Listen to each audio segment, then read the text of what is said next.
یا نہیں مانی جائیں گی. تو لہٰذا اگر اس معاملے میں کوئی بسم اللہ پڑھتا ہے اور کوئی نہیں پڑھتا ہے تو دونوں پہ کسی پہ لعنت ملامت یا اس کو سست یا جو ہے اس طرح سے اس کو غلط یا کافر نہیں کہا جائے. ہاں وہ جو قرآن کا حصہ ہے، جیسا کہ سلیمان علیہ السلام نے جو خط لکھا تھا جس کے بارے میں قرآن نے فرمایا انہ من سلیمان انہ بسم اللہ الرحمن الرحیم، اور سلیمان نے جو ہے اس رانی کو جس نے اور جس کے قوم نے سورج کی عبادت کو جو ہے سب کچھ سمجھ لیا تھا، اس کو جب خط لکھا تو لکھا انہ من سلیمان، کہ سلیمان نے جب خط لکھا تو کہا بسم اللہ الرحمن الرحیم، اللہ کے نام سے جو بڑا مہربان نہایت رحم والا. اس سے پتہ چلتا ہے کسی بھی خط کو کتابت سے پہلے، کسی کو ایڈریس کرنے سے یا خط لکھنے سے پہلے بسم اللہ لکھنا چاہیے بہرحال، اور نبی اکرم صلی اللہ علیہ وسلم بھی لکھا کرتے. تو بہرحال تو یہاں رسول اکرم صلی اللہ علیہ وسلم نے کہا کہ مجھ پر ابھی بھی سورت نازل ہوئی بسم اللہ الرحمن الرحیم، ٹھیک ہے، بہرحال وہ کرنا چاہیے.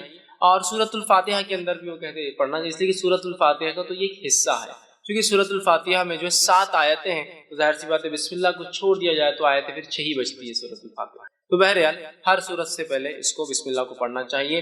تو سورہ صحیح مسلم کی روایت میں آپ نے بسم اللہ الرحمن الرحیم کہا انا اعطیناک الکوثر، مجھ پہ سورت نازل ہوئی بسم اللہ الرحمن الرحیم انا اعطیناک الکوثر، کہ بے شک ہم نے آپ کو خیر کثیر عطا کیا. اسی آیت حدیث سے لوگ کہتے ہیں کہ یہ مدنی ہے، کچھ نے کہا نہیں مکی ہے، یہ آپ کے بچوں کے انتقال پر، کس کے انتقال پر وہ تو وضاحت نہیں، لیکن لوگوں نے مشرکین نے جو خوشیاں منائی تھی اللہ نے اس کے جواب میں بہرحال جوابی کاروائی میں یہ جو آیت نازل کی. آئیے اس کا ترجمہ ہم نے دیکھا، اب کچھ تفسیر کی طرف جاتے ہیں. انا اعطیناک الکوثر، کہ بے شک ہم نے نبی صلی اللہ علیہ وسلم آپ کو خیر کثیر عطا کیا، بہت خیر ہم نے آپ کو عطا کیا. اب دیکھیے نبی اکرم صلی اللہ علیہ وسلم کی تھوڑی سچویشن، تھوڑا سیناریو، تھوڑی ذہنی کیفیت کی طرف ہم جاتے ہیں. اب ذہنی کیفیت بولے تو آپ ہمیشہ یہ مت سمجھیے جو انسان پاگل ہوتا ہے اس کے لیے لفظ استعمال ہوتا ہے. ذہنی کیفیت سے مراد ذہنی حالات، آپ جس کشمکش سے گزر رہے ہیں، جن تکلیفوں اور مصیبتوں کا آپ کو دین اسلام کی دعوت کی وجہ سے سامنا کرنا پڑ رہا ہے، ان مصیبتوں پر اور ان مشرکین کی ان مصیبتوں کے آنے پر آپ کو طعنہ اور تشنیع دینا، جیسے کہ آپ کی 2 بیٹیوں کے نکاح جو ہو چکے تھے ابو لہب کے بیٹوں سے، جیسی آپ نے ابھی ودائیگی نہیں ہوئی تھی، نکاح ہوا، جیسی دعوت اسلام کی بات کی طلاق دلوا دی. نبی اکرم صلی اللہ علیہ وسلم اور دیگر انبیاء علیہ الصلوۃ والسلام یہ انسان تھے، یاد رکھیں. فرق یہ تھا کہ ان تک اللہ وحی بھیجتا تھا اور یہ چنے ہوئے لوگ تھے. اسی سے لفظ مصطفیٰ آتا ہے، اللہ جس کو چن لیتا ہے. اس کے علاوہ دیگر معاملات میں انسانی نفسیات، کیفیتیں اور حالات ہمارے اور انبیاء کے ایک جیسے. ذہنی اذیتیں ان کو بھی پہنچتی ہے، اگر کوئی وہ کرے تو تکلیفیں ان کو بھی آتی ہے، وہ بھی پریشان ہو اٹھتے ہیں، وہ بھی کبھی خیال کرتے ہیں کہ یہ کر لوں، لیکن اللہ اپنی ہدایت سے اپنی وحی سے کہتا ہے نہیں یہ ٹھیک نہیں، نبی کی شان کے لائق نہیں، فلاں کر لوں. تو وہ انسان ہوتے ہیں، یاد رکھیے، سوائے اس کے کہ ان کو سیدھا وحی سے گائیڈنس کیا جاتا ہے، سیدھا وحی کے ذریعے ان کی ہدایت، ان کی مارگدرشن، ان کی رہنمائی کی جاتی ہے. اب اندازہ لگائیے اس مشن کے اندر جہاں بیٹیوں کو طلاق دے دی جا رہی ہے، پڑوسی ابو جہل روز کچرا ڈالتا ہے اس لیے کہ دعوت کی وجہ سے، اسی طرح آپ کا سوشل بائیکاٹ کیا جا رہا ہے، سارا سماج آپ کے خلاف ہے، اس میں آپ کے بیٹوں کا انتقال ہونا، اور ایک ایسے سماج میں جس سماج میں بیٹے ہی سب کچھ ہے، عزت اور بڑائی اور پتہ نہیں کیا کیا تھا، لڑکوں کا ہونا بہت اربوں کے نزدیک، بہت اربوں کے نزدیک کیا، آج میں کہوں گا ساری دنیا کا معاملہ وہی ہے. لڑکوں کا ہونا اور لڑکیوں کا ہونا، اس سے آپ فرق پتہ چلتے. ایک شخص کا چہرہ اگر آپ کو کالا دکھ جائے، بہت ہی پریشان حال دکھ جائے، تو ایک اندازہ ہو جاتا ہے اور ہسپتال سے نکل رہا ہے شاید لڑکی پیدا ہوئی. ایک شخص خوش اور خرم نظر آ رہا ہے اور بہت وہ خوش ہو رہا ہے اور کوئی بانٹ رہا ہے، تو آپ کو اندازہ ہو جاتا ہے اس کو لڑکا پیدا، بیٹا پیدا ہوا ہوں گے، تبھی اتنی خوشیاں منائی جا رہی ہیں. تو ہر سماج کا آج ہم دیکھتے یہی حال ہے، ٹھیک. تو بہرحال اس سماج میں جہاں بیٹے سب کچھ اور بیٹیوں کو دفنا دیا جاتا ہے، اتنی بری چیزیں، بیٹے داماد ہے کہنا بولے تو ایک شرم کی علامت تھی. اس سماج، اس سوسائٹی میں اندازہ لگائیے نبی اکرم صلی اللہ علیہ وسلم بیٹے پیدا اور انتقال ہوتے جاتے ہیں، بیٹیوں کا طلاق دیا جانا، آپ کے بچوں کا بالخصوص لڑکوں کا پیدر کا انتقال ہونا، پڑوسیوں کا روز کچرا ڈالا جانا، لوگوں کا آپ کو برا بھلا کہنا، آپ کو سوشل بائیکاٹ میں 3 سال تک پوروں کو الگ کر دیا جانا، یہ معمولی چیزیں نہیں، یاد رکھیے. اس لیے اللہ رب العزت نے اپنے نبی کے تسکین کے لیے، تسلی کے لیے، ذہنی سکون و اطمینان کے لیے جیسی ایسی کوئی بڑی تکلیف آتی تھی ایک نعمت عطا کر دیتا تھا فوراً اللہ. جیسے کہ مثال کے طور پر نبی اکرم صلی اللہ علیہ وسلم کے جو ہے محبوب چچا، جس نے بڑی اسلام کے خلاف تو نہیں تھے، قبول تو نہیں کیا، لیکن خلاف بھی نہیں، بہت سپورٹ کیا، بہت سپورٹ، اتنا کہ 3 سال کے عام بائیکاٹ میں وہ بھی ساتھ کہا کہ جب تک میں زندہ ہوں میرے بھتیجے کو ہاتھ نہیں لگا سکتا. ٹھیک. تو جو ہے ابو طالب جو تھے یہ اسلام تو نہیں لائے لیکن بہت سپورٹ میں،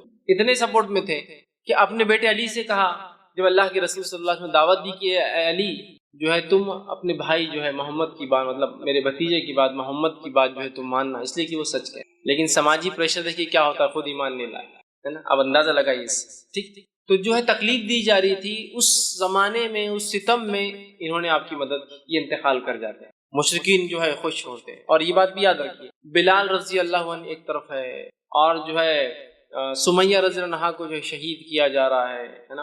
اور کئی خاندانوں کو جو غلام تھے اور کمزور تھے مالی اعتبار سے، تکلیف جن میں لڑکوں کی مردوں کی کمی تھی، جو عربوں میں طریقہ دبا دیا جاتا تھا، تکلیف دی جا رہی تھی. اسی سماج، اسی سوسائٹی کے اندر جو ہے ابو طالب کا نبی اکرم صلی اللہ علیہ وسلم کو مدد کرنا یہ بہت بڑی بات تھی، بہت بڑا سپورٹ تھا یہ. اور اتنا بڑا سپورٹ تھا کہ ان تمام کو تکلیف دی جا رہی تھی، لیکن رسول اکرم صلی اللہ علیہ وسلم کی طرف کوئی آنکھ بھی ایک عام زبان میں اٹھا کر نہیں، مطلب جو تکلیفیں دوسروں کو پہنچ رہی تھی اس کے مقابلے میں آنکھ بھی اٹھا کر نہیں دیکھ رہا تھا. کیوں؟ اس لیے کہ سب کو پتا تھا کہ ابو طالب لیڈر ہے، ایمان تو نہیں لائے ہے، محمد صلی اللہ علیہ وسلم کے دین پر تو نہیں ہے، لیکن پورا سپورٹ ہے، ہاتھ نہیں لگا سکتے محمد صلی اللہ علیہ وسلم. یہی وجہ تھی کہ ہاتھ نہیں لگایا.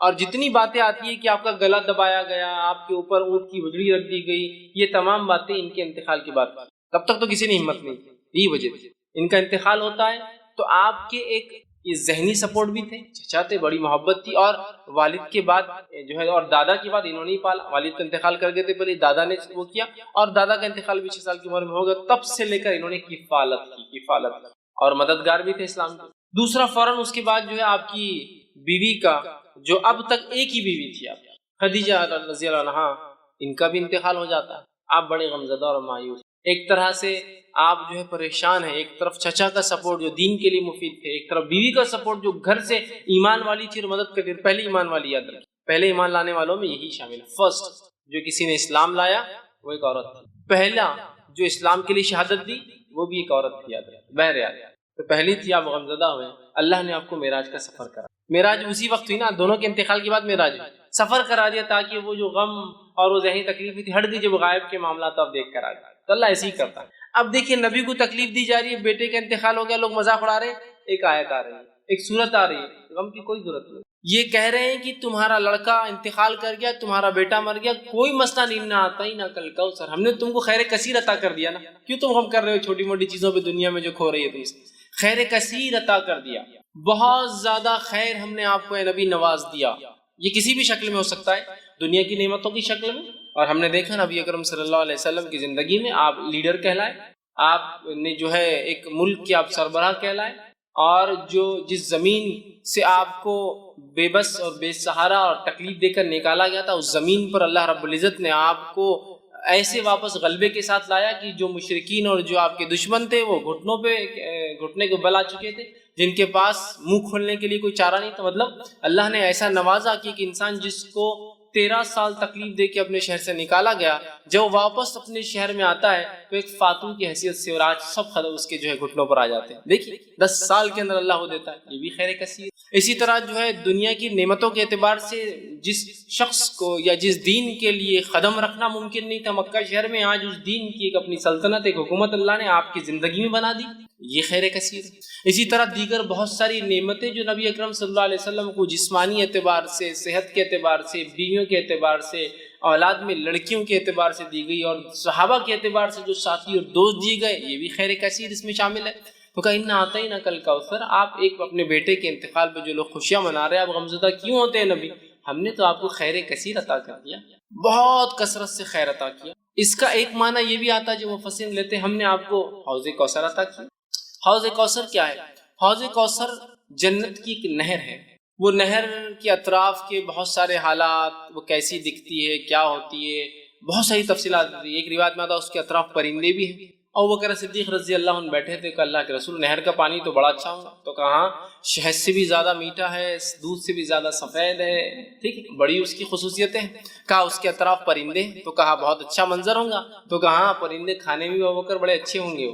اس میں پرندے ہوں گے، وہ ایک نہر ہے جو جنت سے نکلتی ہے، اور اسے کوثر اس لیے کہا گیا کہ اس پہ اتنے پیالے ہیں جن سے جو لوگ جنت میں داخل ہوں گے ان کو پلایا جائے گا۔ اس کے پانی پینے کے بعد انسان کو پھر کبھی پیاس نہیں لگیں گی، وہ جنت میں کھائیں گا بھی پیئیں گا بھی، لیکن اس کی ضرورت محسوس نہیں ہوگی پینے کی، اس کوثر کے پانی پینے کے۔ وہاں اتنے سارے گلاس ہیں کہ آپ صلی اللہ علیہ وسلم نے فرمایا، مطلب پینے کے مرتبان ہیں کہ آپ نے فرمایا جیسے آسمان کے ستارے، اتنے مرتبان، اتنے پیالے، اتنے گلاس جس میں آپ خود پلائیں گے۔ اور وہاں آپ فرماتے میرا ممبر لگایا جائیں گا اور وہاں میں کھڑا ہوں گا اور پھر لوگ آتے جائیں گے، میں انہیں اب پانی دیتا جاؤں گا، جو اس کا پانی ایک بار پی لیں گا وہ کبھی پھر زندگی میں پیاس محسوس نہیں کریں گے۔ جنت میں لوگ پئیں گے لیکن ضرورت نہیں رہیں گی، محسوس نہیں ہوں گی لیکن پئیں گے، یہ ایک الگ چیز ہے۔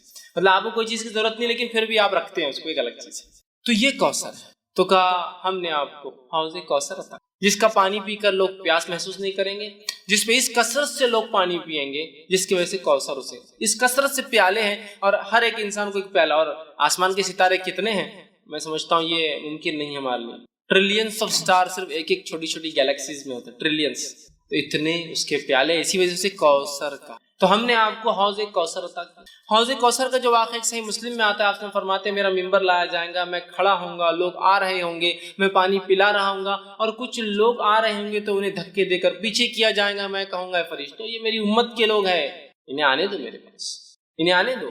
فرشتے کہیں گے اللہ کے رسول صلی اللہ علیہ وسلم آپ کو نہیں پتا آپ کے جانے کے بعد انہوں نے کیا کیا؟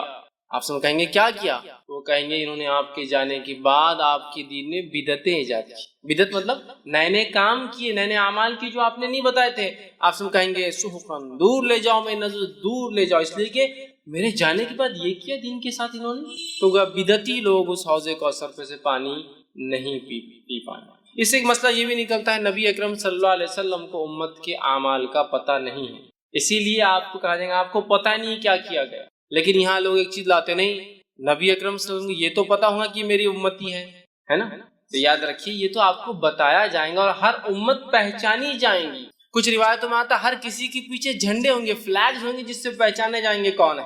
یہ تو کوئی ناممکن بات نہیں کہ اللہ کے رسول پہچان لیں گے، تمام انبیاء پہچان لیں گے اپنی امت کو، ہر امت ایک جھنڈے تلے ہوں گے، فلیگز ہوں گے ان کے، وہ کیسے واللہ عالم پہچانے جائیں گے، سمجھ رہا؟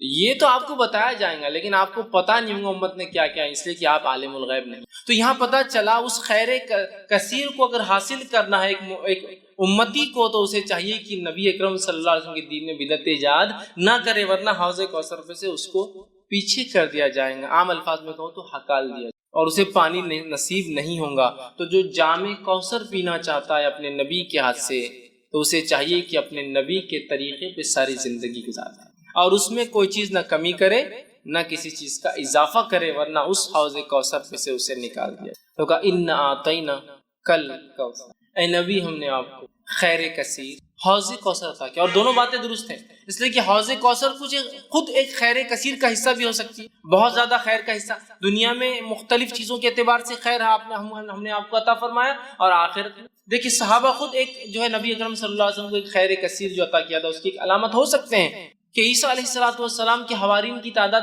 11 یا 12 آتی ہے۔ آپ سب خود فرماتے ہیں کچھ انبیاء ایسے ہیں روز قیامت جو اکیلے آ جائیں گے، ایک بھی فالوور، ایک بھی ماننے والا نہیں، کچھ کے پیچھے 2 ہوں گے، 1 ہوں گے، کچھ کے پیچھے 2 ہوں گے، کچھ کے پاس 80 ہوں گے، اتنے ہوں گے۔ اور میں دیکھوں گا بنی اسرائیل بہت تعداد ہے موسیٰ علیہ السلام کی امت، اور میں امید کرتا ہوں کہ میری قوم اس سے زیادہ ہو۔ اور پھر آگے آپ نے فرمایا کہ تم جو ہے اولادیں پیدا کرو، اس لیے کہ میں اس روز جو ہے تمہاری تعداد پر فخر کروں گا۔ سمجھ رہے ہیں بات؟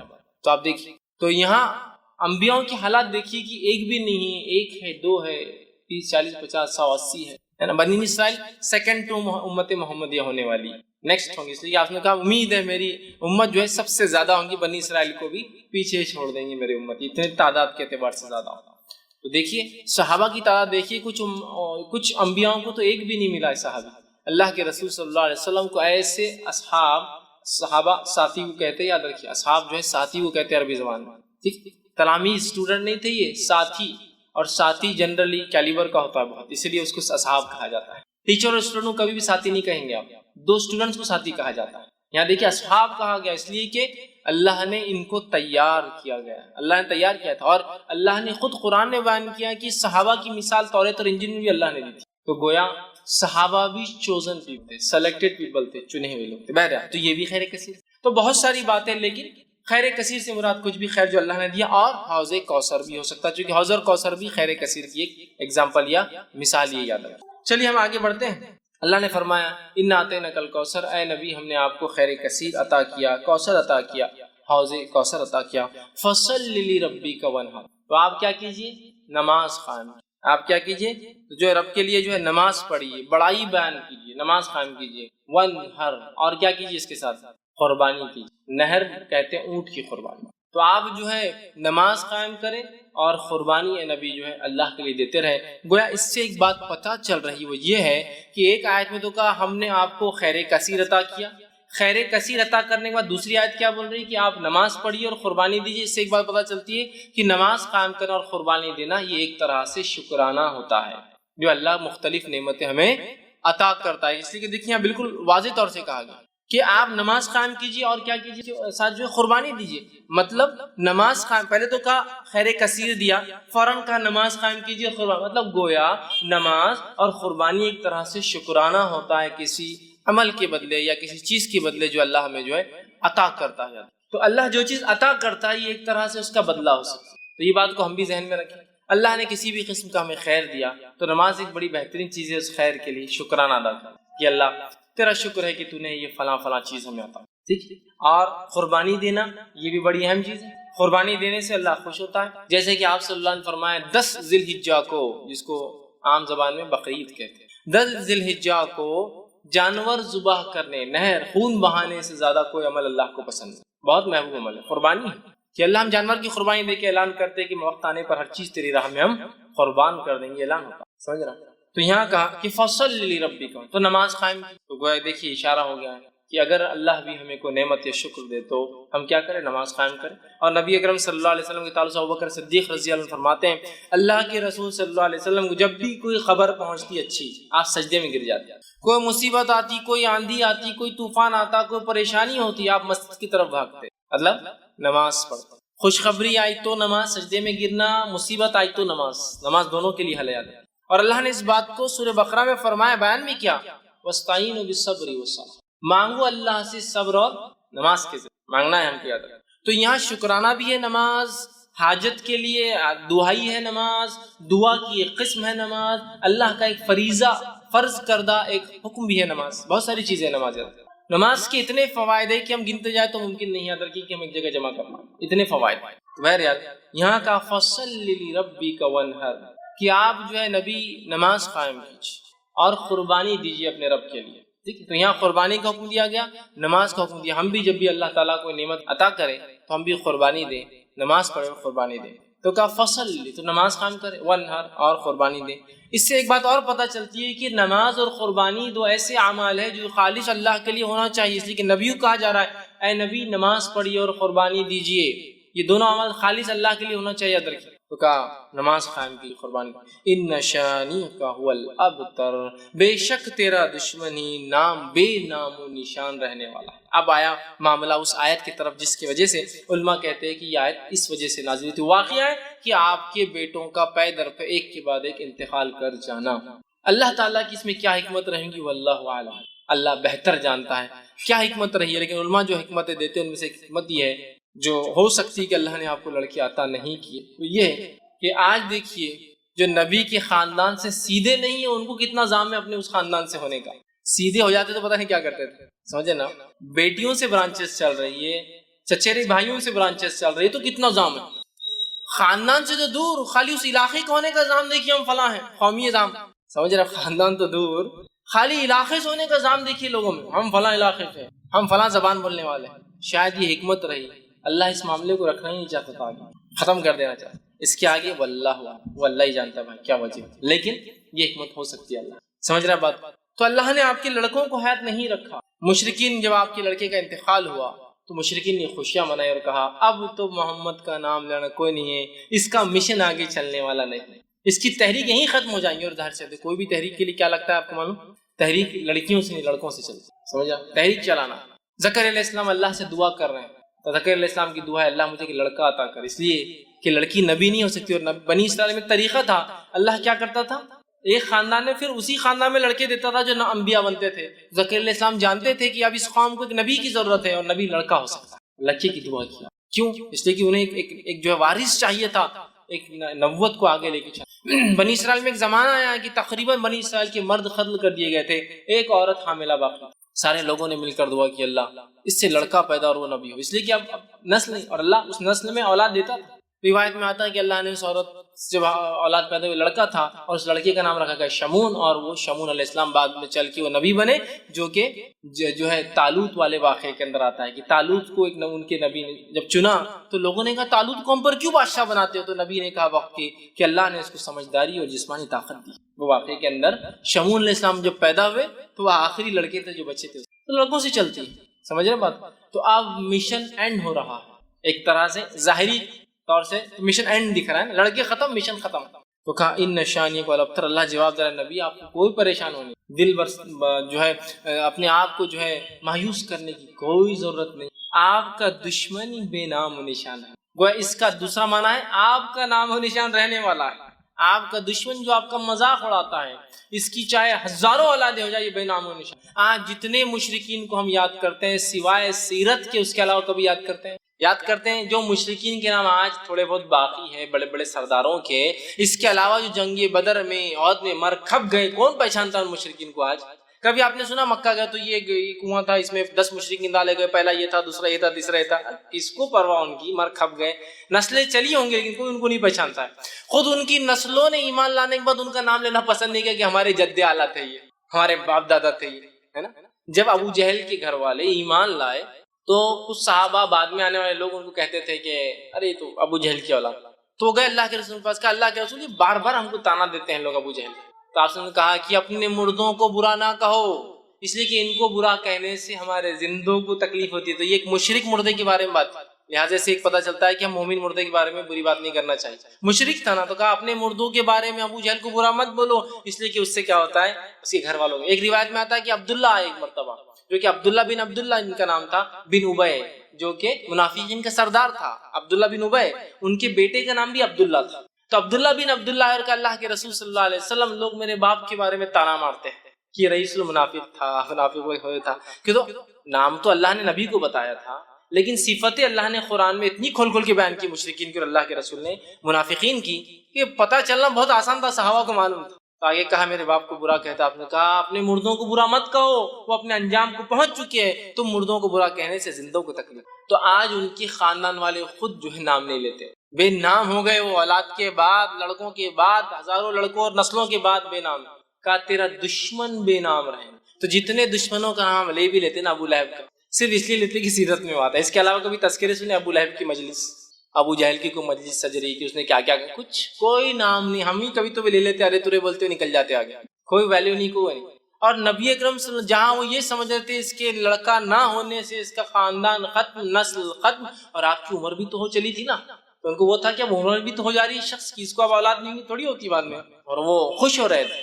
اللہ نے کہا تیرا دشمن یا نبی بے نام و نشان، دم کٹا، بغیر نسل کی، بغیر اولادیں ہوں گی ہو سکتا، لیکن وہ جو تمہیں کہتے ہیں نا تمہارا نام کوئی نہیں لے گا۔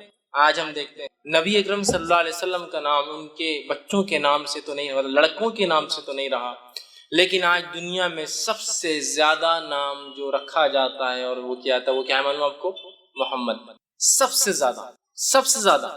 ویسے دنیاوی اعتبار سے آتا ہے کہ چین جو نام ہوتا ہے نا، چین چائنیز نیم ہے، چین، وہ سر نیم سب سے زیادہ ہوتا ہے، لیکن محمد اس سے بھی زیادہ ہے۔ کیوں؟ اس لیے کہ محمد کے بہت سے ویریئنٹس ہیں، MOHAMMED، MUHAMMAD، MOHAMMED، سمجھ رہے آپ؟ MUHMED، یہ سب ہے، تو ان کو الگ الگ کیا جاتا ہے، جب 15 آتے ہیں، مطلب چین کے بعد 15 اور نام صرف محمد ہی چلتے ہیں۔ الگ الگ ناموں سے جو محمد کی سپیلنگز ہوتی ہے، اس ناموں کو اگر لے لیا جائے 15 اس کی الگ الگ کیٹیگرائزیشن ہوتی ہے، تو اگر ان سب کو ملا جائے، چونکہ سب کا مقصد محمد ہی ہے، تو دنیا میں سب سے اول نام جو رکھا جاتا ہے وہ کیا ہے؟ محمد۔ کچھ نہ بھی ہو تو کم از کم اپنے بچوں کے نام میں والدین پہلے محمد اور پھر فلاں رکھتے ہیں۔ دیکھیے اللہ کے رسول صلی اللہ علیہ وسلم کوئی لڑکا تو زندہ نہ رہا، لیکن ہر لڑکے کا نام مسلمان محمد رکھتے ہیں۔ آگے کم از کم چلو نام کچھ ہے تو محمد فلاں ہے نا۔ دیکھیے وہ سمجھ رہے تھے کہ اس کا نام کوئی لینے والا نہیں، آج سب سے زیادہ نام جو ہے محمد دنیا میں رکھا جاتا ہے۔ وہ سمجھ رہے تھے کہ اولاد کے خاتمے سے نسل ختم ہو جائیں گے، مشن ختم ہو جائیں گا۔ اللہ نے ہزاروں لاکھوں صحابہ کھڑے کر دی جنہوں نے مشن کو لے کے چلے، آپ کا نام لے کے چلے۔ ساری دنیا کے اندر درس و تدریس شروع ہے، یہاں ایک درس ابھی ختم ہو رہا ہے تو وہاں کہیں چالو ہو رہا ہے، وہاں ختم ہو رہا ہے تو وہاں چالو ہو رہا ہے، وہاں ختم ہو رہا ہے تو وہاں چالو ہو رہا ہے، کہیں ختم ہوا تو ہم نے چالو کیا، یہاں سے وہ ہو رہا ہے۔ ساری دنیا میں سیرت بیان کی جا رہی ہے، قرآن کی تفسیر ہو رہی ہے، اللہ کے رسول صلی اللہ علیہ وسلم کا نام اس میں پھر آ رہا ہے، دشمن کا نام تو غائب ہے۔ اسی طرح کوئی درس و تدریس نہ بھی ہو تو اذانوں کا سلسلہ ساری دنیا میں کنٹینیوس چل رہا ہے، چین میں چل رہا ہے۔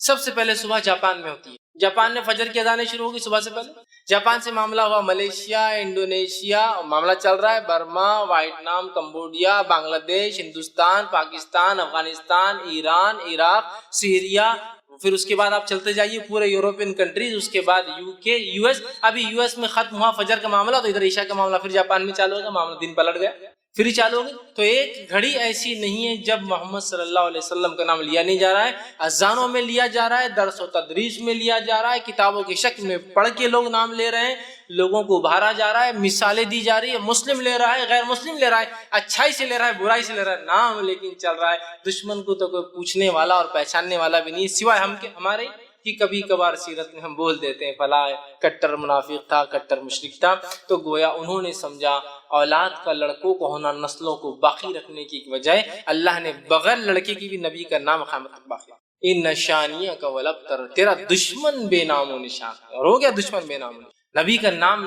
لینے والے تو کروڑوں لوگ ہیں، بلینز میں لوگ ہیں، کچھ نہیں تو اپنے بچوں کی نام کی شکل میں نام لے رہے ہیں، درس و تدریس ہے اور اذانیں دی جا رہی ہے جس میں نام آ رہا ہے طیب نبی۔ اب اس میں ایک بہت امپورٹنٹ پوائنٹ جو نکل رہا ہے وہ کیا ہے وہ بھی تھوڑا دیکھیں، بہت امپورٹنٹ پوائنٹ وہ کیا ہے۔ نبی کو ان کے لڑکوں کے انتقال پر مشرکین نے ستایا، بات صحیح ہے، اس پر اللہ نے آیت نازل کی، بات صحیح، گویا نبی خود اپنے لیے ایک لڑکا پیدا نہیں کر سکتے تھے، بہت امپورٹنٹ پوائنٹ ہے، یعنی اب اس کی یہاں کیا ضرورت ہے، بہت ضرورت ہے اس کی۔ آج ہم لوگ جب اولاد نہیں ہوتی ہے تو پتہ نہیں کہاں کہاں اولادیں مانگ رہے ہیں، جس سے بھی مانگتے ہو وہ امتی ہے، نبی تو نہیں ہے، جس سے ہی مانگتے ہو۔ ابراہیم علیہ السلام میں 80 سال کے ہو گئے اولاد پیدا نہیں کر سکتے، زکریا علیہ السلام کے بال سفید ہو گئے اولاد پیدا نہیں کر سکتے، محمد صلی اللہ علیہ وسلم کو 3 لڑکے ہوئے، تینوں کو بچا نہیں سکے، بہت عبرت ہے اس واقعے۔ تو جب نبی اپنے لیے لڑکے پیدا، اور ظاہر سی بات ہے آپ سب نے بعد میں بھی کہا ہوا، آپ تیسرے کے بعد چوتھا کوئی لڑکا تو ہوا نہیں، تو نبی اپنے لیے کوئی لڑکا پیدا نہیں کر سکے، پیدا کرنا تو بہت دور کی بات ہے۔ جب نبی اکرم صلی اللہ علیہ وسلم کے بیٹے کا انتقال ہو رہا تھا، آپ مسجد نبوی میں تھے، روایت میں آتا ہے کہ لے کر آئے، اور آپ کے بیٹے عبداللہ ہچکیاں لے رہے ہیں، مطلب موت کی قریب ہے، اور روایت میں کہ آپ کبھی عبداللہ کو دیکھتے اور کبھی آسمان کی طرف دیکھتے، گویا ایک طرح سے گزارش ہے، التجا، اللہ یہ میرا لڑکا ہے، لوگ مجھے ویسے ہی 2 لڑکوں سے بہت تانے دیتے آ رہے ہیں، اب یہ میرا، اور امید بھی نہیں آگے مجھے اولاد ہوں گی، چونکہ آپ کو بیویاں تو بہت تھی لیکن اولادیں کہاں ہوئی آپ کو دوسرے بیویوں سے؟ حضرت خدیجہ کے اولادیں کہاں ہیں آپ؟ صرف یہ 3 کا ہے، سمجھ رہے آپ بات کو، لڑکیاں تھیں تو آپ کو اولادیں بھی نہیں، دیگر بیویوں سے اتنے ازواج سے، تو آپ کو لگ رہا ہے کہ اولاد نہیں ہوں گی، اللہ اس کا کیا ہوگا؟ آسمان کو دیکھتے اور دیکھتے، اور اسی حالت میں عبداللہ نے جو ہے ہچکیاں لے کے دم توڑ دیا۔ تو اپنے بیٹے کو بچا نہیں سکتے، پیدا کرنا زندگی سے دور، اور اللہ ہم پر رحم کرے، پتہ نہیں کون کون ہمارے پاس اولادیں دے سکتا ہے، چوائس کی اولادیں بھی دے سکتا ہے، لڑکا چاہیے، لڑکی چاہیے، 2 لڑکے چاہیے، 3 لڑکے چاہیے، سب چوائس۔ جس سے مانگا جا رہا ہے امتی ہے، جس امت کا نبی خود اپنے نفس کے لیے لڑکا پیدا نہ کر سکا، لڑکے مر رہے تو بچا نہ سکا، جس کتاب نے، قرآن نے ابراہیم علیہ السلام و زکریا کے تعلق سے کہا کہ گڑا رہے اپنے رب سے کہ اللہ میرا مشن آگے کیسے چلے گا، لڑکا نہیں ہوگا، تو کیا کوئی امتی اولاد دے سکتا ہے؟ بتائیے دے سکتا ہے؟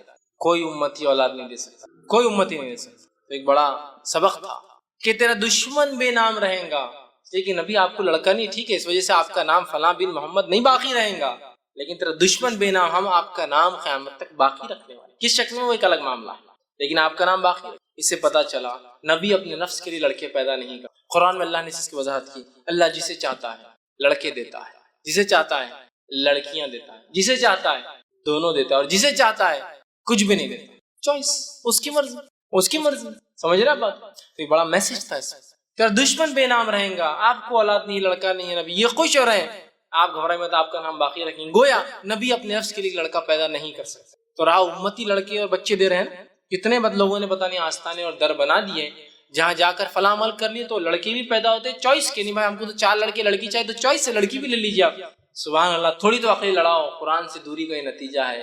انبیاء اپنے لیے نہیں پیدا کر سکتے جو چیز، کون ہے جو امت میں سے وہ چیز دے سکے جو اللہ کے سب سے چہیتے اپنے نفس کے لیے پیدا نہیں کر سکتے؟ وہ انبیاء ہے نا۔ تو اسٹرانگ میسج ہے اس کا۔ اس صورت کے اندر اللہ رب العزت نے اپنے نبی کو دلاسا دیا اور کہا آپ کا دشمن بے نام و نشان رہے گا، آپ کا نام قیامت باقی رہے گا۔ آئیے اس صورت کی پھر ایک بار مختصر ترجمہ رکھ کے ہم بات کی خاتمے کی طرف چلیں۔ اللہ نے فرمایا انا اعطیناک الکوثر، اے نبی ہم نے آپ کو خیر کثیر، حوض کوثر اور جو ہے بہت سارا خیر عطا فرمایا۔ فصل لربک، تو آپ نماز قائم کیجیے، اللہ کا ذکر کیجیے اور قربانی دیجیے، نہر کیجیے، اونٹ قربان کیجیے۔ اونٹ کو قربان کرنے کے خاص طریقے کو نہر کریے۔ ان نشانیوں کو جو دشمن یہ سمجھتا ہے کہ آپ کو بیٹا نہ ہونے سے نسل ختم ہو گئی، وہ دشمن کو بے نام و نشان دم کٹا بغیر کس نام کا رکھیں گے، اور آپ کا نام نبی ہم ہمیشہ کے لیے باقی رکھیں گے۔ اور یہ بھی خیر کثیر کا حصہ ہے کہ نبی کا بیٹا نہ ہونے کے باوجود بھی آپ کا نام لیا جا رہا ہے، لیا جائیں گا، لیا جاتا رہا ہے۔ تو بہرحال یہ اس صورت کا بہرحال کچھ میسج تھا۔ ہمیں چاہیے کہ ہم جو ہے اللہ کا شکر ادا کریں جو بھی نعمت اللہ نے دی ہے، اس کے لیے نماز اور ہم قربانی کر سکتے ہیں، اور اولاد ہونا یا نہ ہونا، لڑکی ہونا نہ ہونا، یہ اللہ کی طرف سے ہے۔ ہم کبھی شرک نہ کریں ان تمام کاموں کے، اور نہ ہی نماز میں اور نہ ہی قربانیوں میں ایسا کوئی کام کریں جس سے اللہ ناراض ہوتا ہے یا جس سے اللہ کی ناراضگی حاصل ہوتی ہے۔ تو یہ تھوڑی سی بہرحال بات تھی۔ اور دیکھیے یہ صورت کتنی مختصر، صرف 3 آیتوں پر مشتمل تھی، کتنے بہترین پیغام لیے ہوئی تھی اپنے اندر۔ تو پورا قرآن جب ہم کھول کر پڑھیں گے کتنی ساری باتیں ہمارے سامنے آئیں گی۔ بہت سارے لوگ ہوتے ہیں انٹرنیٹ پر جب یہ ویڈیو جاتے ہیں بہت گالیاں لکھتے ہیں، بہت گالیاں بکتے ہیں، ٹھیک، لیکن ہم ان گالیوں کو برائی کے انداز میں لیتے ہیں، ہم اچھائی کے انداز میں لیتے ہیں کہ میرے بھائی کو علم نہیں، لیکن کم از کم یہ خوشی ہوتی کہ سن تو رہے، کبھی آج نہیں کل بات سمجھ میں آ جائے، کلک ہو جائے، اور بات تو صحیح ہے کہ انبیاءوں کو اولاد دی، کیسے کوئی انسان جو متی ہوگا، جس کا کوئی مقام اور کوئی حیثیت نبی کے سامنے دھول کے برابر بھی نہیں، کیسے وہ دے سکتا ہے؟ تھوڑا غور تو کرے انسان۔ اولاد دینا زندگی دینے کے برابر ہے، اولاد دینا زندگی دینا۔ جو خود مر چکے ہیں وہ کیا زندگی دوسروں کو دے سکتے؟ جس کے پاس جو ہوتا ہے وہی مانگا جاتا ہے میرے بھائی۔ جو خود اپنے نفس کو نہیں، اگر کوئی اولاد دے سکتا تو اپنے آپ کو رینیو کرا سکتا تھا، زندگی نہیں کرا سکا۔ تو بہرحال مقصد ہے اللہ کی کتاب کو ہم تھام لیں۔ تو بہت ساری ایسی گراہیں جو شیطان مان دیتا ہے نا، گراہیں، وہ گراہیں کھل جاتی ہے، اور شرک اور بدعت اور کفر اتنا عام ہو چکا ہے اس امت میں کہ اللہ رحم کرے، نمازوں کو غیر اللہ کے لیے پڑھا جا رہا ہے، قبلے کے الٹا پڑھا جا رہا ہے، خبروں کے اوپر خبر والوں کے لیے پڑھا جا رہا ہے، قربانی اللہ کے علاوہ کی جا رہی ہے، اور ہم دیکھ رہے ہیں ہم آج کے سوسائٹی میں بیٹوں کو سب کچھ سمجھ رہے ہیں۔ یہ بھی ایک میسج ہے اس کا، بہرحال بھول گیا تھا بیچ میں، ہے نا، بیٹے رہتے سب کچھ، ارے تم بیٹیاں ہوگی پوری، اب تو گئے تم، ہوتا ہے نا بہت سے لوگ، ارے اللہ رحم کرے یار ان کو پوری بچیاں ہیں۔ اس میں رحم کی کیا بات ہے؟ اللہ نے رحم کیا تبھی تو بچیاں ہیں، اور ایک ایسا رحم کیا اور کیسے بچیوں سے کیا رحم ہوتا ہے؟ آپ سن کی واضح حدیث ہے، جس نے 3 لڑکیوں کو پالا، پرورش کی اور نکاح کر دیا، وہ میرے ساتھ جنت میں، ایسا بتایا ایک دم نزدیک۔ کسی نے کہا اللہ کے 2 کا کیا؟ تو کہا جس نے 2 کے ساتھ بھی یہ کیا وہ میرے ساتھ، تو رحم تو کر دیا نا پہلے۔ یہ جس کو کہتے ہیں نا بہت بڑے نقصان پہ بولتے ہیں نا، صبر کرو اللہ دے، ویسے حالات ہو چکے۔ ہم یہ بات بھی یاد رکھیں، ہمارے نبی کو لڑکیاں تھیں، لڑکیوں اور لڑکوں کی وجہ سے نام باقی نہیں ہوتے ہیں، نام باقی ہمارے اعمال کے، اخلاص کی وجہ سے۔ بہت سارے لوگ جن کی نسل ہی آگے نہیں چلی، جنہوں نے نکاح ہی نہیں کی، کیا ان کے نام نہیں لیتے ہیں؟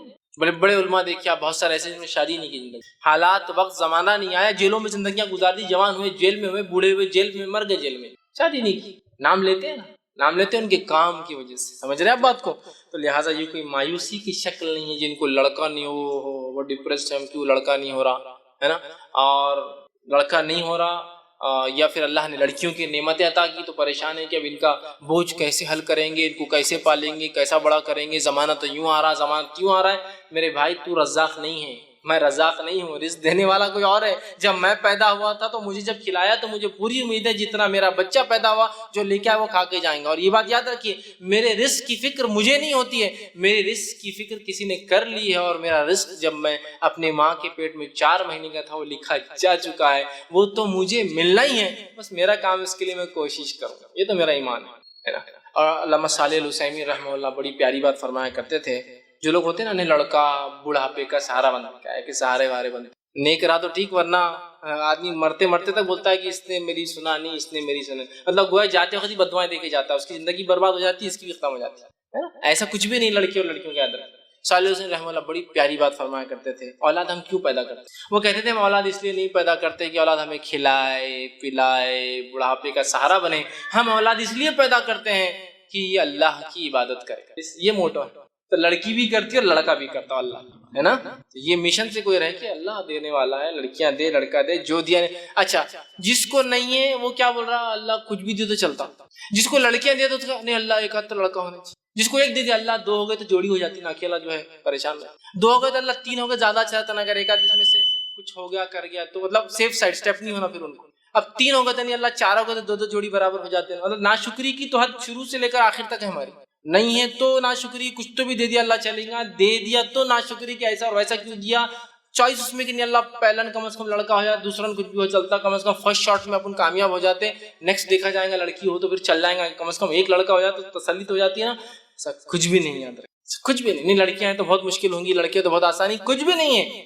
لڑکیاں رہی تو لڑکیاں کیا نعمت ہے. میں بتاتا ہوں آپ کو کہ آپ اپنے کمرے میں ہیں, ماں باپ آپ کو بڑے لڑکے ہیں ماشاء اللہ, لڑکا بازو کمرے میں ہے, اپنے آپ بوڑھے ماں باپ ہے, لڑکا بازو کمرے, آپ یہاں کھانس رہے, آپ کو بخار ہے, آپ کو زکام ہے, آپ کی پڑوس میں بیٹے کو نہیں پتا ہے, لیکن ایک امریکہ میں لڑکی بہاری آپ نے, اس کو پتا ہے کہ ماں باپ رات میں کھانس رہے ہے نا, اس کا فون آتا صبح, کیا ہوا امی, آپ نے کہتے تیرے بہت کھانسی ہے, اس کو نہیں پتا, اس کو پتا. لڑکیاں اتنی فکر مند ہوتی, سمجھ رہے ہیں آپ بات.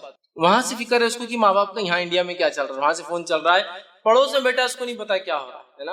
ایسا نہیں ہے.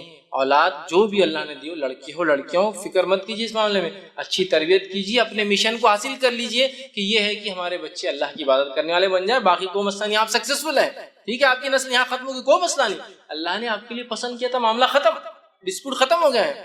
اللہ کی ایسی کچھ نعمت ہے جن پہ ہمارا کوئی اختیار نہیں چلتا ہے, تو کیوں اس پہ ڈسپیوٹ کر کے اور جھگڑا کر کے فائدہ.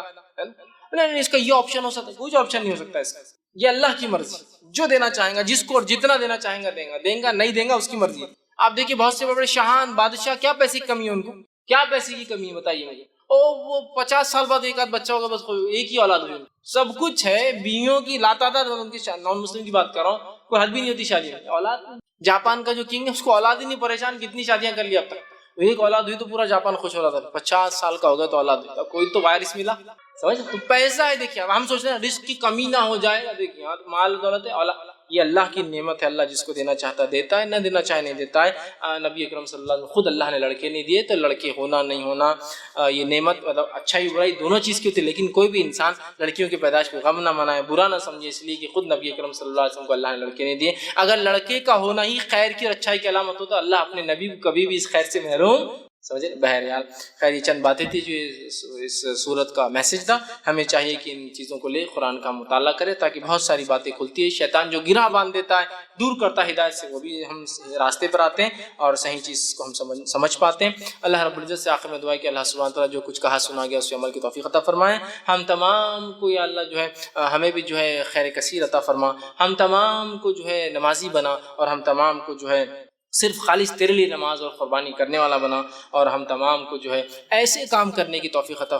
منت یا نظر کی قربانی کی جا سکتی, اسی طرح شکرانے میں بھی قربانی کی جا سکتی کہ اللہ کوئی نعمت عطا کر دے, شکرانے میں وہ کرتے. جیسے کہ اولاد کی نعمت اللہ نے عطا کی تو عقیقہ کیا جاتا ہے, یہ شکرانے کے طور پر ہے, ٹھیک ہے, کہ ایک نعمت اللہ نے دی اور ہم اس کو جو ہے ذبح کر رہے ہیں, تو شکرانے کے طور پر ہو سکتا ہے. عقیقے کا معاملہ ہو سکتا ہے, عقیقے میں یہ بہرحال واجب ہے, کرنا چاہیے, تو شکرانے کے لیے ہو سکتا ہے. عقیقے کے لیے تو عید کے لیے آپ کر سکتے ہیں, اسی طرح نظر کے لیے آپ کر سکتے ہیں, عقیقے کے لیے آپ کر سکتے ہیں, شکرانے میں آپ جو ہے قربانی یہ بہرحال کر سکتے ہیں. اس کے لیے ضروری شرائط وہ ہے کہ اللہ کے نام سے ہو, نیت بھی اللہ کے لیے ہو, اور ایسی جگہ ہو جہاں کفر و شرک نہ ہوتا, ورنہ لوگ سمجھیں گے آپ بھی اس میں شامل. آپ کن کن جانوروں کی آپ قربانی کر سکتے ہیں, تو قربانی کے لیے خاص طور سے جو اللہ کے قرب حاصل کرنے کی جو قربانی میں ہم جانور کرتے ہیں, وہ 4 قسم کے جانوروں کی 8 وہ ہو جائیں گے, جوڑے ملا کر 8 ہو جائیں گے, ٹھیک. اونٹ اور اونٹنی 2 ہو گئے, سمجھ لیجیے. گائے اور بیل یہ 2 ہو گئے, سمجھ 4 ہو گئے. اس کی طرح بکرا اور بکری یہ 2 ہو گئے, 6 ہو گئے. اور مینڈا اور مینڈی یہ 2 ہو گئے, 8. تو 4 قسم کے جانور جو 8 ہو جاتے ہیں, ان کے مذکر اور مؤنث ملا کر ان کی قربانی کی جاتی ہے. جانور ذبح کر کے کھانا کون کون سے جانور ہے, تو حلال بہت جانور ہے, حلال بہت سارے جانور ہیں. اس کے علاوہ بھی بہت سارے جانور حلال ہے, لیکن حلال ہونا الگ چیز ہے قربانی کے لیے. اس لیے میں نے پہلے فرق کیا, قربانی اللہ کے قرب حاصل کرنے کے لیے ہوتی ہے, تو خاص قربانی جو 4 دن ہم کرتے ہیں اس میں تو یہ 4 جانور. حلال کے اعتبار سے آپ بھینس کھانا چاہے کھائیے, حلال ہے. آپ ہرن کھانا چاہیے, اگر آپ کے علاقے میں آپ کو اجازت ہو تو وہ حلال ہے, آپ کر سکتے ہیں. اسی طرح جو ہے گھوڑا آپ کھا سکتے، گھوڑا بھی حلال ہے یاد رکھیے، لیکن اب اس سے آپ بہت زیادہ پریشان مت ہوئیے، حلال ہے لیکن ہمارے پاس چونکہ اکثریت یہ جانتی نہیں ہے اور یہ بہت عجیب و غریب مسئلہ بن جاتا ہے اگر کوئی بیان کرے تو، لیکن گھوڑا جو ہے ایک ایسا جانور ہے جو حلال ہے اور اس کو کھایا جا سکتا ہے۔ اسی طرح جو ہے جنگلی گدھا آپ کھا سکتے ہیں، اور شہری گدھا بولے تو یہ گدھا جو ہوتا ہے، شروعات کے دور میں اللہ کے رسول نے اجازت دی تھی گدھوں کی، لیکن بعد میں کہا کہ جنگلی گدھا حلال ہے، اور شہر میں جو چلتے چھوٹے گدھے ہوتے ہیں نا یہ بہرحال ہمارے لیے حلال نہیں۔ بہرحال ایسے بہت سارے اور بھی جانور ہیں تو حلال کی طرح مچھلیاں ہیں تو پوری حلال ہے وہ ایک الگ، قربانی کے لیے لیکن یہ 4 جانور کھانے کے اعتبار سے حلال کے اعتبار سے بہت سارے، بہرحال اس میں سے آپ جو چاہے وہ کھا سکتے ہیں اور کر سکتے ہیں۔ اس نے ایک سوال کیا کہ ابراہیم علیہ السلام نے بھی اولاد ہونے کے لیے منت مانگی تھی، کیا یہ بات صحیح ہے؟ اگر کوئی انسان اولاد ہونے کے لیے منت کر سکتے ہیں کیا؟ دیکھیے ابراہیم علیہ السلام نے اولاد ہونے کے لیے کوئی منت مانگی تھی ایسا تو میں نے کبھی نہ حدیث میں پڑھا نہ قرآن نے اس کے بارے میں تفصیلات دی۔ منت مطلب نظر کہ اللہ اگر مجھے اولاد دے دے تو میں یہ کروں گا، ایسی کوئی وضاحت تو حدیث میں بھی نہیں آتی اور ایسی کوئی وضاحت نہیں۔ ہاں دعا کی تھی آپ نے جب دوسرا نکاح کیا تو کہا ربی حب لی من الصالحین، چونکہ امید ہو گئی کہ شاید اس بیوی سے اولاد ہو کہ اللہ مجھے نیک اولاد عطا فرما، تو ابراہیم علیہ السلام نے تو کوئی منت مراد نہیں مانگی یا جس کو نظر کہتے ہیں۔ رہا سوال کیا اولاد کے لیے نظر مانگی جا سکتی ہے، منت مانگی جا سکتی ہے؟ ہاں بالکل، اولاد کے لیے کوئی نظر مانگ سکتا ہے لیکن یہ پسندیدہ عمل نہیں۔ آپ صلی اللہ علیہ وسلم نے فرمایا اللہ تعالی نظر کے ذریعے، منت کے ذریعے، کنجوس جو پیسے نہیں خرچ کرتا پیسے خرچ کرواتا ہے، جو آدمی عبادت نہیں کرتا اسے عبادت کروا لیتا ہے۔ سمجھ رہے بات؟ نظر مانگے تو پورا کرنا واجب ہے لیکن نظر مانگنا بذات خود پسند نہیں کیا گیا، اللہ کے رسول نے پسند نہیں کیا اسے، کہا کہ کنجوس جو خرچ نہیں کرتا نا اللہ نظر کے ذریعے خرچ کرا لیتا اس، اور جو عبادت نہیں کرتا اللہ نظر کے ذریعے کرا لیتا اس۔ لیکن نظر مانگے تو پورا کرنا واجب ہے، یہ بات یاد رکھیے، لیکن نظر مانگنا اپنی ذات سے خود کوئی پسندیدہ عمل نہیں کہ آپ نے بہت پسند کیا کہ مانگ، سمجھ رہے آپ دونوں میں فرق؟ تو لہٰذا اولاد کے لیے نظر آپ مانگ سکتے ہیں، بالکل حلال اور جائز ہے، ٹھیک ہے بات سمجھ، لیکن کوئی پسندیدہ عمل تو نہیں، اس لیے کہ ہم کیوں اپنی عبادتوں کو خاص کریں کہ ایسا ہو تو ہی میں ایسا کروں گا، لیکن اگر مانگے تو کرنا پڑے گا۔ اے اللہ فلاں مسئلہ ہوگا تو 2 روزے رکھوں گا یا رکھوں گی، 10 مسکینوں کو کھانا کھلاؤں گا یا کھلاؤں گی، اور جو ہے تیرے گھر کی جو ہے زیارت کر کے مطلب جو ہے عمرہ کر کے آؤں گا یا آؤں گی، یہ نظریں ہو سکتی ہے، یا جو ہے کسی مسکین کو 2-4 ہزار روپے اللہ دیو فلاں چیز دوں گی یا دوں گا، بالکل جائز مانگ سکتے، کوئی مسئلہ نہیں، پسندیدہ نہیں ہے لیکن بالکل حلال ہے، آپ مانگ سکتے۔ تو اگر اولاد نہیں کسی کو تو بالکل اللہ سے نظر مانگ سکتا ہے، لیکن نظر مانگنے کا پورا کرنا ضروری ہے، اور اتنی بڑی نظر مت مانگ لیجیے کہ بعد میں خود پچھتا ہے۔ جیسے خاتون کے پاس کا ہم نے نظر مانگی تھی بچہ پاس ہو گیا تو کیا وہ بھی کیا پاس ہو گیا 12، ایسا بھی نہیں کوئی آئی ایس ایگزام یا UPSC اور MPSC میں پاس ہو رہا تھا، وہ 12 میں نظر کیا ہے سنیے آپ 1000 روزے 12ویں کے لیے، اگر 1000 تو مطلب first year, second year, third year اور MBBS اگر کر رہا تو پھر تو 1000 کے حساب سے 5500 روزے ہو جائیں گے 5.5 سال۔ یہ کوئی طریقہ ہے کہ یہ روزے کی اتنے روزے ہوتے تو نہیں، بولے ہم کنفیوز تھے کہ 1000 روزے مانگیں گے 1000 نمازیں مانگیں گے، چلو 1000 روزوں کو چھوڑ دیتا ہوں 1000 نمازوں پہ آتے ہیں۔ 1000 رکعت نماز کس کو بولتے ہیں؟ دن بھر میں صرف 17 رکعت اللہ نے فرض کی، فجر کی 2، ظہر کی 4، عصر کی 4، مغرب کی 3 اور عشاء کی 4، یہ 17 رکعت ہوتی فرض۔ 1000 رکعتیں مطلب اگر ڈیلی 17 اور واجب الوتر ملا کے ہم 20 کر لیتے ہیں تو وہ 20 کے حساب سے ڈیلی آپ لگائیے انہوں نے کتنی نمازیں مانگ لی، کتنی 1000 رکعت، کئی مہینوں کی نماز، 30 دن کے اندر 600 رکعت پڑھتا ہے انسان، صرف فرائض پڑھے 2 مہینے کی نماز، مطلب یہ تو کہ میں نے کہا آپ مانگتے 2 رکعت 20 رکعت زیادہ، یہ کیا آپ نے مانگ لیا 1000 رکعت؟ آپ پورا کہاں سے ہوگا، فرائض پورے نہیں ہوتے جلدی ہم سے اور آپ نے 1000 رکعتیں مانگ لی، تہجد نہیں پڑھ پاتے 8 رکعت روز، ہم 1000 رکعتیں آپ نے مانگ لی، تو آپ نظر کو توڑیے، آپ تو بہرحال ایسی نظر مانگیے جس کو آپ پورا کر پائے۔ نہیں اللہ یہ فلاں مسئلہ ہو جاتا ہے، اور عورتوں کو تو بس دھکے دھکے پہ نظر چلتی، اللہ یہ ہوگا فلاں ہو گیا 10,000 روپے دے دوں گی، شوہر بول رہا ہے میں مر جاؤں گا 10,000 کمانے کی طاقت نہیں ہے اور تو بول دے رہی 10,000 روپے نظر دیں گے، پھر بعد میں نہیں اب کچھ تو سولوشن نکالو، حل نکالو، اس کے 10,000 کہاں سے نکلیں گے؟ نظر وہ ہو جو آپ کر سکتے ہو، اللہ 2 رکعت نماز، 10 رکعت نماز افورڈیبل کر سکتے، اللہ 2 روزے 3 روزے، چونکہ 30 روزے تو اللہ نے سال میں ہم پہ فرض کیے، 30 روزے سال میں، سمجھ آپ سال میں 30 روزے یا 29 روزے، اور آپ 1000 روزے یا کچھ لوگ میں نے دیکھا 40 روزوں کی منت مانگتے چلے، آپ کو اللہ 30 روزے زیادہ فرض نہیں کر رہا، بوجھ نہیں ڈال رہا، اور آپ 40 روزے فرائض سے بھی آگے بڑھ جا رہے ہیں، ٹھیک تو لمٹ میں 2 روزے 3 روزے 1 روزہ یہ ہو سکتا ہے، یہ بہرحال لمٹ نہیں مانتے، بہرحال اولاد کے لیے مانگی جا سکتی، اس میں کوئی حرج نہیں انشاءاللہ۔ کسی نے سوال کیا ہم منت کرتے ہیں کہ اگر یہ کام ہو جائے گا تو ہم اللہ کے نام پر قربانی کریں گے تو غریبوں میں تقسیم کریں گے، تو کیا یہ قربانی کا گوشت ہم خود کھا، اچھا کیا غریبوں میں تقسیم کریں یا خود کھا سکتے ہیں؟ دیکھیے میں سمجھتا ہوں جب آپ منت مانگ رہے، نظر مانگ رہے قربانی کرنے کی اللہ کے لیے، تو اللہ کو راضی کرنے کے لیے ایک مانگ رہے ہیں، تو ظاہر سی بات ہے خالی ذبح کرنا تو ایک نیت پہنچتی ہے. عملاً تو یہ کہ آپ جب غریبوں میں دیں گے تو اس کا، اگر میں کو اللہ میں منت نظر مانگ رہا ہوں کہ میں قربانی کروں، خود کھا جا رہا ہوں پوری قربانی، تو یہ کوئی ایسا لاجیکلی سمجھ میں نہیں آ رہا. پھر آپ نے بینیفٹ کس کو دیا اس کا؟ اپنا نفع کر لیا. جب آپ منت مانگ رہے کہ اللہ میں قربانی کروں گی، تو میں امید کرتا ہوں کہ یہ آپ کھا سکتے حلال ایک حصہ، لیکن یہ نہیں کہ آپ پورا کھا جائیں. سمجھا؟ پورا ہی آپ نے کھا لیا. جب آپ نظر مانگ رہے ہیں تو آپ لوگوں کو دیں، لیکن اگر آپ نے نظر مانگی اللہ میں قربانی کروں گا، اور اس کا گوشت کا آپ نے کوئی نظر نہیں مانگی کیا کروں گا، خود کھاؤں گا دوں گا، تو ایک الگ بات ہے. لیکن پھر بھی تقاضا تو یہی ہے، جب آپ نے اللہ کے لیے کچھ، تو اس کے بندوں کو کچھ فائدہ ہو تو صدقہ دوں گا، کچھ فائدہ ہو تو الگ بات ہے. آپ خود بھی کھا سکتے، حرام نہیں ہوگا. لیکن میں یہ کہنا چاہ رہا ہوں کہ جب آپ نے قربانی کی تو اس کا فائدہ اگر غریبوں کو ہو تو میں سمجھتا اللہ راضی ہو، خوش بھی ہوں گا. اور یہ کام ہونے کے بعد ہی کریں گے. ظاہر سی بات ہے نظر کی کوئی بھی چیز بعد میں ہوتی ہے، اور جب اللہ نے کوئی عطا کر دی کوئی چیز، تو میں تو سمجھتا ہوں لوگوں کو آپ کچھ عطا کرے، اللہ رب العزت خوش ہوتا ہے صدقات و خیرات سے. بہرحال حرام نہیں ہے، آپ خود بھی کھا لے تو، لیکن دینا چاہیے. ہاں کچھ کھائے اور کچھ دے، اس میں کوئی حرج نہیں. جیسا میں نے قربانی کیا، ایک حصہ رکھا، 2 حصے بانٹ دیے، آدھا رکھا آدھا بانٹ دیا، لیکن دینا چاہیے تاکہ دوسرے بھی کھائے اور اس سے جو ہے اللہ تعالیٰ کی خوشنودی ہو کہ غریبوں کو فائدہ ہو آپ کی ماں. آپ نے بتایا کہ لوگ لڑکی ہونے پر ناراض ہو جاتے ہیں کہ لڑکی ہوئی، اس کی آپ نے ایک وجہ بتا کہ بڑھاپے کا سہارا لڑکا ہونا چاہیے، لیکن جس کو لڑکے بھی ہے اور اس کو لڑکی ہوئی تو وہ بھی ناراض ہوتے ہیں. اس سے میں نے میرے تجربے سے اس کا ریزن یہ نکلتا ہے کہ اس کی شادی کروانا پڑے گی بڑی ہو کر. اور آج کل غیر قوم کا چھوڑیے، ہماری قوم میں جو گمراہ ہیں ان کا چھوڑیے، جو کتاب و سنت پر چلتے ہیں ان کا کرائٹیریا یہ ہے، آج معذرت کے ساتھ بولتا ہوں، کہ ساری باتیں ہیں آپ کے پاس لیکن پیسہ نہیں ہے، تو وہاں بات آ کر اٹک جاتی ہے. اس لیے لوگ لڑکی ہونے پر ناراض ہو جاتے ہیں. جس کے پاس پیسہ ہے وہ ٹھیک ہے، لیکن جس کے پاس نہیں ہے وہ کیا کرے. بھائی نے بہت اچھا پریکٹیکل سوال کیا کہ لڑکی پیدا نہ ہو، چاہے آپ جیسا میں نے کہا جس کو لڑکیاں تو ٹھیک ہے وہ تو پریشان، لیکن جس کو لڑکی ہے پھر بھی لڑکی تو پریشان ہوتی ہے. اس کی ایک وجہ بتانے ہیں کہ اس کی وجہ یہ ہے کہ لڑکی بڑی ہوں گی تو اس کی شادی کرنا پڑیں گی. اور جو سسٹم ہمارے پاس ہے مسلم اور غیر مسلم، مسلمس کے اندر چاہے بدعتی ہو، چاہے مشرک ہو، چاہے توحید پرست ہو، سب کے پاس ان کا کہنا مسئلہ یہی ہے کہ پیسہ چاہیے ایٹ دا اینڈ، جو کہ لڑکی کی شادی میں خرچ کرنا پڑتا ہے، جو وجہ بن رہی لڑکیوں کی پیدائش روکنے کی اور نہ ہونا. میں کہوں گا واقع میں اور حقیقت میں مشرکین مکہ کے نزدیک جو بھی مسئلہ، ان کا پیسہ مسئلہ نہیں تھا، یہ ہم جانتے ہیں، ان کا مسئلہ عزت اور شان تھی.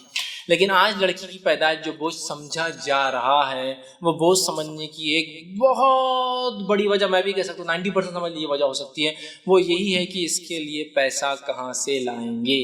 پرورش کرو، پڑھاؤ لکھاؤ اور پھر شادی بھی کرو تو اس کے ساتھ کچھ دو. یہ بہت خطرناک مسئلہ ہے. اب کیا کیا جا سکتا ہے اس معاملے؟ ہم تو سمجھا کے تھک گئے، بول کے میں تو تھک جاتا ہوں.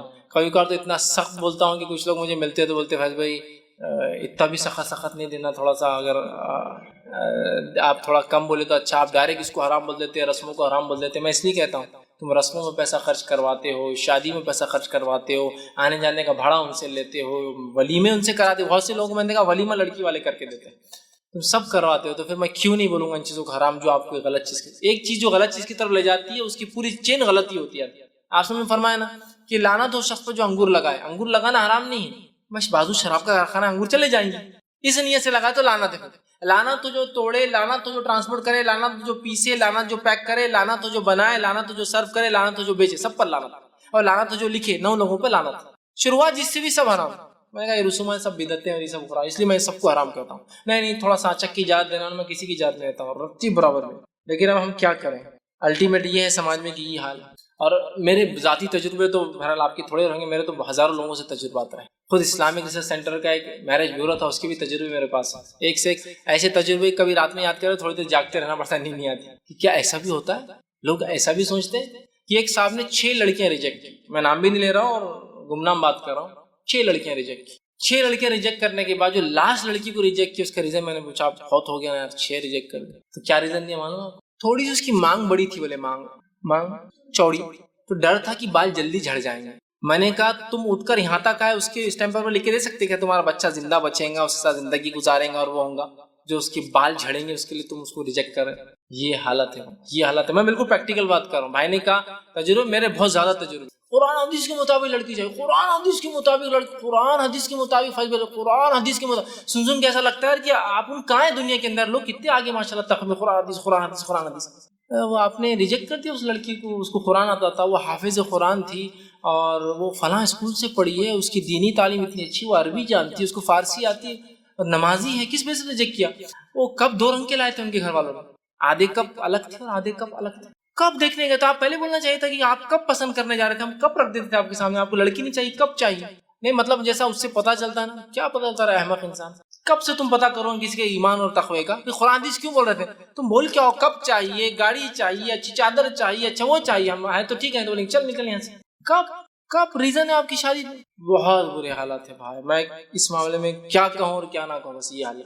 مسئلہ یہ ہے کہ جب میرے بیٹے کا نکاح ہے, میری بیٹی کا نکاح ہے, سمجھ, تو میرا حال تو یہ ہے, بیٹی کا نکاح ہے نا میرے, بس فلاں اب آئے نہیں, وہ آپ کی بچی ہم کو پسند نہیں. نہیں کیوں پسند نہیں آ رہی صاحب؟ میری بچی تھوڑا رنگ اس کا کم ہے, زیادہ رہتا ہے تو ابھی کر لیتے تھے. تھوڑا کم ہے کیا ہوا, اللہ نے بنایا, میں نے پرسنل مینوفیکچر تو نہیں میری, کچھ نہ کچھ تو ہوں گا نا اللہ کی طرف سے, تھوڑا رنگ زیادہ ہونا. بچی ماں کی ایسی ہوتی ہے نا, کر لیتے, باپ پہ چلے گی نا رنگ میں تو ذرا مشکل ہے. بھائی میری بچی ہے, اس کا آپ کو نہیں کرنی, وہ تھوڑی سی ذرا صحت مند ہے. ہم کو ایگزیکٹلی 55 kg کی چاہیے, 55 کلو والی. آپ کی تھوڑی 58 کلو تک بھر جا رہی ہے, مرغی خریدنے جا رہے ہیں نا ویٹ کے حساب سے, آپ کی 58 ہو جا رہی ہے, تھوڑا 3 kg ایکسس ویٹ ہو رہا ہے اس کا, تو میں نہیں لے سکتا. تو یہ قدموں میں گر رہا ہے شادی کرنے سے. تو یہ تو بات سمجھ میں آ رہی ہے کہ سماج ایسا ظلم کر رہا ہے, اور یہ غلط. اب اس کی بیٹی سمجھو جیسے تیسے شادی ہو گئی, الحمدللہ. اب یہ نکل رہا ہے مرد اور عورت ساسوں سے جو بننے والے, کیا کے لیے؟ بہو تلاش کر. تب پرانے واقعات یاد رکھنا چاہیے نا, ہم نے کیسا ہوا تھا, وہ اپنی بچی کیسے کیسے ریجیکٹ کیے تھے لوگوں نے, اپن کتنے پریشان ہو گئے تھے, اب انہیں دوسروں تک مل. اب تو بھی وہی دلدل میں اور کیچڑ میں پڑا ہوا ہے. پھر نہیں, آپ کی بچی تھوڑی اگر گوری ہوئی, ارے پھر ابھی اللہ نے تیرے کو چٹکے دیا اور ایک سہولت دیا, پھر وہی حرکت. تو میں نے اس لیے ایک لیکچر میں کہا تھا کہ جب عورتیں زیادہ کرتی, عورت جب داماد ڈھونڈنے کے لیے نکلتی ہے تو بھکاری کی شکل میں نکلتی ہے. کوئی تو کر لے بھائی, میری بچی تھوڑی کم کلر کی ہے, تھوڑی زیادہ صحت مند, بھکاری. اور جب بہو ڈھونڈنے نکلتی ہے تو پھر کنگ رہتی ہے, کنگ. ریجیکٹ سب ریجیکٹ یہاں سے. اور پھر شانہ کوا کہاں بیٹھتا, میں تو ہمیشہ بولتا ہوں جا کے, مجھے پتا ہے بھائی, مجھے بولنے کی شانہ کوا وہیں بیٹھتا ہے جا کے, مجھے پتا ہے کہ تو اللہ تعالیٰ نے ایسا نصب پہ نشتہ دیتا, پھر اللہ تعالیٰ جا کر کہ پھر وہ زندگی بھر بولتا ہے یار غلطی ہوئی, یار دینداری, اب چھوڑے چھوٹتی نہیں, بھاگے تو وہ وہاں برابر آ جاتی, جا تم بھاگے تو تم سے دور ہو سکتے نہیں. اب وہ ہاتھ پیر جو سماج بولتا بابا رکھو, تم نے کتنے لوگوں کو تکلیف دی, ان کے دل سے ہائے بدوائیں نہیں نکلیں گی کیا؟ تو یہ بھی ایک پریکٹیکل ایشو ہے. تو لیکن ریئل پریکٹیکل ایشو ہے کہ بچیوں کی پیدائش پہ جو آج ہم غم زدہ ہیں, اس کا ریزن یہی ہے پیسہ. ایک شادی کا واقعہ سنا تھا, ایک صاحب مجھے کہنے لگے, وہ ایک مہم چلاتے ہیں, اڑوپی کے رہنے والے, سعودی عرب میں جاب کرتے ہیں, لیکن وہاں ان کی مہم مشن چلتا ہے, اچھا مشن ہے. شادی میں کھانا نہیں ہونا حرام نہیں ہے, لیکن اچھا مشن ہے, میں بھی سپورٹ کرتا ہوں ایسے مشن. حرام نہیں ہے لیکن اچھا مشن ہے, چونکہ وہ بھی خرچے میں آتا ہے, بہرحال حرام نہیں لیکن اچھا مشن. انہوں نے ایک مشن بنا, وہ مجھے سنانے لگے, میں نے کچھ ایکسپیرینسز سنائی آپ کی. تو میرا ایکسپیرینس یہ کہ ہمارے ایک رشتے دار تھے اور ان کی بچی کا جو ہے نکاح, وہ جو ہے ایک لڑکے کو رشتہ ہے, انہوں نے نہیں دیا, دوسرے لڑکے کا رشتہ دے دیا. ہوا یہ کہ شادی سے 3 دن پہلے وہ لڑکے والوں نے کہہ دیا کہ ہم کو لڑکی پسند نہیں ہے. یہ تبھی کا واقعہ جب آپ کو پتا اڑوپی کا ایک واقعہ ہوا تھا, وہ چکن بریانی اور مٹن بریانی پہ رشتہ شادی ٹوٹ گئی تھی. اس کے 2-3 دن بعد میں اڑوپی میں تھا, ساؤتھ انڈیا کی خبر پورے پیپروں میں آئی تھی, چکن بریانی کے اور مٹن رشتے. لڑکے والوں نے بولے تھے مٹن بریانی ہونا, مسلم فیملی تھی, اور لڑکی والوں نے بنایا تھا چکن بریانی. رشتہ ٹوٹ گیا تھا, مان لو چلے گئے تھے, وہ پولیس آئی, سب بہت لمبا کیس ہوا. اس کے 3-4 دن بعد میں وہاں تھا اڑوپی کے, تو ان سے بھی انٹریکشن ہوا, تو وہ بتانے لگے ایسا ہوا, اور باہر سے آئے تھے چھٹی میں, تو ملاقات ہوگی. تو کہا میں 30 سال سے کوئی شادی میں کھانے کے لیے نہیں گیا, ٹھیک, کیوں تو میں ایک مشن چلا رہا ہوں. لڑکی پہ اتنا بھی بوجھ نہیں, حلال ہے لیکن اتنا ہی بوجھ نہیں ہونا چاہیے. میں نے کہا ایکسپیرینسز کو شیئر کیجیے. تو کہا انہوں نے کیا کیا, لڑکی کو اب جب 3 دن پہلے انہوں نے ریجیکٹ کر دیا, تو انہوں نے فوراً اس لڑکے سے شادی طے کر دی جس کا پہلے رشتہ آیا تھا. تو انہوں نے کہا, میں ان کے پاس گیا اور میں نے کہا پہلے تم نے رشتہ کیوں ریجیکٹ کیا تھا؟ تو اس کی ہم کو دینداری پسند نہیں تھی. کیا پسند نہیں تھی؟ دیندار. پھر اب کیوں کر دیا؟ کیا بولنے لگے معلوم, کھانے کا پورا انتظام ہو گیا تھا. تو شادی کیوں ہوئی؟ کھانے کے لیے. اور شادی کیوں ٹوٹی 2 دن پہلے وہاں؟ کھانے کے لیے. تو شادی کر رہے ہیں یا کھانے کے لیے کر رہے ہیں؟ آپ سمجھ میں نہیں آ رہا. شادی کر رہے ہیں یا زیور کے لیے کر رہے ہیں؟ آپ شادی کر رہے ہیں یا خوبصورتی, کیا سمجھ میں نہیں آ رہا امت کو. اور یہ سب میڈیا اور فلاں اور فلاں. اور دیکھیے, ہم چاہے لاکھ بات کریں, اب پکچر جس کو ہم بولتے ہیں نا, ایک چائنیز مثال ہے, چین کی ایک مثال ہے کہ ایک تصویر 1000 الفاظ سے زیادہ بہتر ہے, ایک تصویر 1000 تقریروں سے زیادہ بہتر ہے. یہ سب ٹھیک ہے, ہم بول رہے ہیں کر رہے ہیں, ہم عملاً بتانا شروع کر رہے ہیں, سب مل کر کوشش کریں. عملاً ہم کچھ نہ کچھ ایسے نمونے رکھنا شروع کر دیں کہ ہم نہ لیں گے نہ دیں گے, ایک سسٹم بنا دیں. ہم لوگ اگر عمل کریں گے انشاءاللہ، چلیے چھوڑیے دنیا کیا کر رہی ہے، ہم ان سے اپیل بھی نہیں کر رہے. ہم جو 40-50 لوگ 100 لوگ یہاں جمع ہوتے ہیں ہر اتوار، عورتیں جو جمع ہو رہی ہیں وہاں 30-40، اگر ہم لوگ ٹھان لیں، میاں بیوی دونوں آرے ٹھان لیں، اپنے بچے اور بچوں کی شادی ایسی ہونے والی ہے. چلو اپنی بچیوں کی شادی مجبوراً اپنے کو دینا پڑے، ایک الگ شکل ہے، لیکن بچوں کی شادی میں تو اپن بالکل برداشت نہیں کریں گے، تاکہ کم از کم ایک خاندان کو تو اپن سہولت دے رہے اپنی طرف سے، ایک خاندان. یہ آخرت میں انشاءاللہ بہت اچھا بدلہ ملے گا اس کا. یہ اگر طے کر لے، چلو لڑکیوں کا مجبور ہے، یا پھر ایسا طے کرے کہ ہم اپنے اندر ایک ایسا سماج سوسائٹی بنائیں گے کہ ہم ایک دوسرے میں لڑکیاں دیں گے تاکہ کوئی لین دین نہ ہو. پھر خود لوگ پیچھے چلتے ہیں. لوگوں کو آج لیڈرز کی ضرورت ہے جو ان کے پیچھے وہ چلے دے کر ایسی شادی ہوتی ہے کہ چلو سمجھ رہے آپ. تو یہ بہت ضروری ہے. تو ہم کو مثالیں کریٹ کرنا پڑیں گے، ہم کو نمونے دینا پڑیں گے. میری 1000 تقریریں بھی کچھ فائدہ نہیں دینے والی. ایک نمونہ کو خاندان میں دیکھیے، لوگ سسٹم شروع ہے، سب شادیاں ویسی کرتے ہیں، لیکن ہمارے پاس ایک چلن نہیں ہے. تو لڑکی واقعی میں آج جو بوجھ مانی جا رہی ہے وہ صرف وہ اخراجات جو اس کی شادی میں آتے اس کے سے مانی جا رہی ہے. اگر وہ شادی کے اخراجات ہم کم کر دینا تو یہ مسئلہ نہیں ہونا. یورپ اور امریکہ میں عورتوں کی تعداد مردوں سے زیادہ ہے، حالانکہ دھڑلوں سے بچوں کو مارتے بھی ہیں، ٹھیک ہے، لیکن وجود میں آئے تو پیدا بھی کرتے ہیں بلا تفریق اور فرق کے پیدا کرتے ہیں لڑکی یا لڑکا. کیوں ایسا کرتے ہیں؟ اس لیے کہ ان کے پاس دہیج کا سسٹم ہے ہی نہیں، ان کے پاس سسٹم ہی نہیں نا ان کے پاس، جس کی وجہ سے ان کو کوئی تکلیف نہیں. لڑکی پیدا ہو لڑکا پیدا ہو، صحیح میں ان کے پاس. سمجھ رہے ہیں؟ اسلام تو اس سے آسان دین ہے. اس نے صرف یہ نہیں کہا کہ جہیز دینے کی ضرورت نہیں لڑکی کو، اس نے کہا کہ لڑکے کو ضرورت ہے کہ لڑکی کو زندگی بھر دیتا رہے جس سے شادی کرے. ایک ایکسٹرا اس کو چیز دی جو ویسٹ اور یورپ کبھی نہیں دے سکتا. ذمہ دار بنا دیا انہوں نے. کیا آزاد ہے، خرچ کی ضرورت نہیں ہے، لیکن جانوروں سے زندگی گزارتے ہیں. بچے کس کے اس کو بھی نہیں پتا آپس میں. حالت یہ اسلام نے کہا نہیں، تم ساتھ رہو گے، پوری ذمہ داری پالو گے، ایک ایکسٹرا سہولت دی عورتوں. تو آپ دیکھیے، تو یہاں لیکن حالات دیکھیں لڑکی کو مارا جا رہا ہے. آپ کو پتا ہونا چاہیے جب یہ سونوگرافی مشینز آئے تھے تو بہت سارے علاقوں میں پوسٹرز لگتے تھے، 500 روپے خرچ کیجیے اور 5 لاکھ بچائیے. کیا تھے 500 روپے خرچ؟ جاؤ ڈیٹیکٹ کراؤ، لڑکی یہ معلوم ہو تو مار دو. 500 روپے خرچ کرو اور کتنے بچا لو؟ 5 لاکھ. جہیز دینا پڑیں گے نا بڑی ہوں گی تو. اچھا انہوں نے وہ ایکسپینس ایڈ نہیں کیے جو زندگی بھر پالنے کا رہتا. وہ 5 لاکھ ایکسپینس، وہ 50 لاکھ اور یہ 55 ہو جاتے تھے. خالی شادی کا خرچہ ایڈ کیا. 500 خرچ کرو 5 لاکھ بچاؤ، ہے نا. تو یہ سب تمام وہ چیزیں. اور ہمارے پاس بالخصوص ہندوستان میں جو سسٹم آیا، یہ سسٹم جیسا کہ ہندوستان کا جو کلچر ہے، اس کلچر میں مرد ظالم ہوتا ہے اور عورت مظلوم ہوتی ہے. عرب کلچر میں الٹا معاملہ ہے. گلف میں جائیے آپ، پوری بیوی وہ ظالم ہے اور یہ مظلوم بھاگتا رہتا بیچارہ. وہاں کلچر پہ بھی ڈیپینڈ ہے. ہندوستان کا کلچر کیا لینے والا ہے، لڑکے لیتے ہیں، لڑکے زبردستی کراتے ہیں، رسومات کراتے، فلاں کراتے. عربوں میں کلچر ہم سے الٹا ہے. وہاں حالت یہ ہے کہ گورنمنٹ اپیل کرتی ہے لڑکیوں سے کہ مہر کم لو رے بابا، مہر کم لو، تمہارا مہر بہت زیادہ ہو رہا ہے. 40 سال تک شادی نہیں کر سک رہے، 2 لاکھ 3 لاکھ 4 لاکھ ریال مہر ہوتا، لڑکے دے نہیں پا رہے. حضرت عمر کے زمانے میں یہ مسئلہ ہوا تھا، مہر لڑکیاں زیادہ لے رہی تھے. حضرت عمر نے ایک بار خطبے میں کہا میرا دل چاہتا ہے مہر کی رقم طے کر ڈالوں، یہ مسئلہ ہی ختم کر دو. نوجوانوں کی شادی نہیں ہو رہی، لڑکیاں اتنا ڈیمانڈ کر رہی ہے. تو عورت اٹھ کے کہا تھا تم کون ہوتے ہیں نا. وہ پورا واقعہ اسی لیے تھا. آج بھی وہ مسئلہ ہے. تو وہاں الٹا مسئلہ ہندوستان میں، یہاں مرد ظالم ہوتے جو کھینچ کے لیتے ہیں. وہاں معاملہ میں کہہ رہا ہوں عورتیں وہ ہوتی ہے وہ لیتی شاید مہر، چلو اتنا دو اتنا دو، فلاں کرو، میں اتنے دن فلاں رہوں گی، ایسا رہوں گا، یہ خرچہ تم کو اٹھانا اور اس کو سب کرنا پڑتا ہے. یہ کلچرل ڈفرنس سمجھ رہا ہے. تو ہندوستان میں یہ ایک تو آبادی الحمدللہ زیادہ ہے، اور اس پر یہ جو غلط کلچرل ہم نے امپیکٹ لیا ہے کہ لڑکی پرایا دھن، لڑکی کیا کیا بتا رہے ہیں، یہ لڑکی کو دینا پڑتا، لڑکی ایسا لڑکی ویسا اور فلاں. اس کی وجہ سے جو ایک ماحول کریٹ ہوا، یقیناً یہ جہیز شادی کے اخراجات بہت بڑی وجہ ہے جس کی وجہ سے انسان پریشان ہوتا ہے. یہ چھوڑ دیجیے، آج کل الحمدللہ لوگ بہت سمجھدار ہو رہے ہیں، یہ بات کو سیکھ رہے ہیں، سائنٹیفکلی یہ بات سمجھ رہے ہیں. اور میں ہمیشہ کہتا ہوں ساسوں کو کہ اگر لڑکا نہ ہو تو کبھی اپنی بہو کو مت کوسنا، اپنے بیٹے کو لات مارنا اور اس کو کوسنا کہ تو ایک لڑکا پیدا نہیں کر سکا.